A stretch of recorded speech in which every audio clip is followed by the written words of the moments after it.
Hello guys, আশা করছি তোমরা সবাই ভালো আছো। এই যে আমডাঙ্গা বিডিও অফিস মোড় পড়বে সামনে, ডান দিক থেকে ঢুকে গেলাম। তো এবার বাড়ির দিকে যাচ্ছি।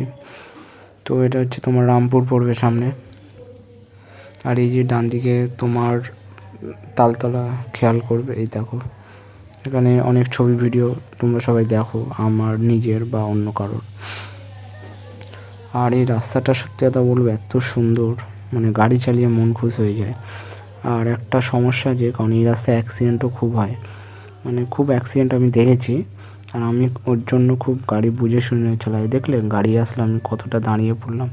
এইসব রাস্তায় রিস্ক নেওয়া যাবে না, ওয়ান ওয়ে রাস্তা, খুব যে চওড়া তাও না।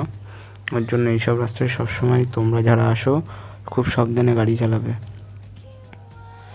আর এইদিকে তোমার ডান দিকের যে ব্যাক মোড়, এইদিকে তোমার স্কুল পড়ছে একটা, আর পিছনেও একটা স্কুল ছিল, দুটোই হাই স্কুল, ডুয়েট স্কুল।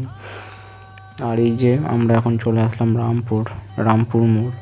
এই যে ডান দিকে একটা রাস্তা চলে যাচ্ছে, দেখো এটা রামপুর। তোমাদের বাড়ি কি রামপুরে? কমেন্ট করবে যারা রামপুরে থেকে আমার ভিডিওটা দেখছো। তারপর আরও অনেক গ্রাম পড়বে, তোমরা দেখতে থাকো ভিডিওটা। আর রাস্তাটা কেমন লাগছে কমেন্ট করে জানিও। আর এই দিকের বাড়িটাও সত্যি খুব ভালো লাগে। তো আমি ভিডিওটা স্পিড করে দিয়েছি, কারণ মোটামুটি আমার বাড়ি আসতে 25 মিনিট লেগেছিল, ওর জন্য স্পিড করে দিয়েছি, কারণ অতক্ষণ ধৈর্য ধরে দেখাটাও তো যায় না।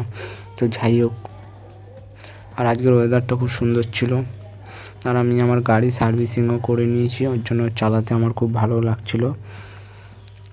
তারপরে আমি একা ছিলাম না আজকে, আমার পিছনে আমার মা ছিল। তো মাকে নিয়ে বাড়ি ফিরছি।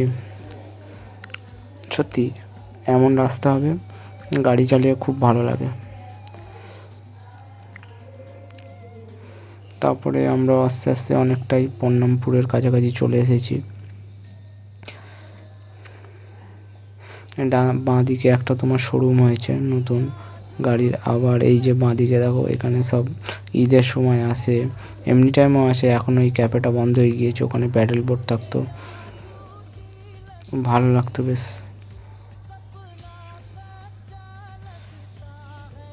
তো গাইস, চলে আসলাম পন্নামপুরের মোড়। আর এই দেখো সামনে এত বড় একটা গাড়ি, এই গাড়ি ওভারটেক করা খুব মুশকিল হয়ে যায়, বিশেষ করে মাল অনেক থাকে তো ভালো করে দেখা যায় না সামনে কোনো গাড়ি আসছে কি না। ওর জন্য এই জায়গাটায় খুব বুঝে চালাতে হয়। দেখো আমি ওভারটেক করতে চাইছি, পারছি না। আর গাড়িটা কতটা মধ্যিখান দিয়ে যাচ্ছে, দেখো একটা নির্দিষ্ট সাইড ধরে যাচ্ছে না, একদম মিডিল হয়ে যাচ্ছে। দেখো এলোমেলো যেমন পারছে যাচ্ছে। এবার ওভারটেক এখানে ভেবেছি করবো, তো ফাইনালি করছি, কারণ আমার পিক আপ অত টান নেই। তারপরে সামনেও গাড়ি ছিল, সব বুঝে। আর এদের বাঁ দিকে কাজ দেখেছো, গাড়ি না দেখে পার হয়ে যাচ্ছে। এ দেখো গাড়ি আবার আমাকে ওভারটেক করে নিল ওদেরকে দেখতে গিয়ে। তো যাই হোক, ওই গাড়িটাকে আগে যেতে দিই, আমি একটু আসতেই চাই, কোনো অসুবিধা নেই। তো এটা হচ্ছে তোমার হেকমপুরের মোড়, ডান দিকে চলে যাচ্ছে সর্ষেপুর। তো এবার আমরা সোজা চলে গেলে আমরা চলে যাব তোমার পানপুরের রাস্তাটা পড়ছে, মানে এখান থেকে তোমার সোজা কাকিনাড়া স্টেশন আমরা পাবো। কাকিনাড়া স্টেশনে যদি কেউ যেতে চাও, এই রাস্তাটা সোজা তোমার পানপুরের ব্রিজটা পার করে যেতে হবে। তো যাই হোক, এই গাড়িটাকে ভাবছিলাম ওভারটেক করব, তো গাড়িটার স্পিড অনেকটাই ছিল, ওর জন্য ওভারটেক করা যাচ্ছিল না। তো যাই হোক, চলো, আশা করছি ভিডিওটা তোমাদের ভালো লাগছে। তারপরে এখানে ওভারটেক করাটা খুব মুশকিল হয়ে যাচ্ছিলো। তারপরে মা বললো যে থাক, আস্তে আস্তে অসুবিধা নেই। আর এই যে সামনেই গেলে টাইম পাস ক্যাফে হয়েছে ডান দিকে, এই যে পার করে আসলাম। এবার আমরা অনেক কাছাকাছি শঙ্করপুরে চলে এসেছি। এই সামনে গেলে আমরা শঙ্করপুরে মোড়, আমরা বাঁ দিক দিয়ে চলে যাব, কারণ ওটা আমাদের ভিতরের রাস্তা হবে।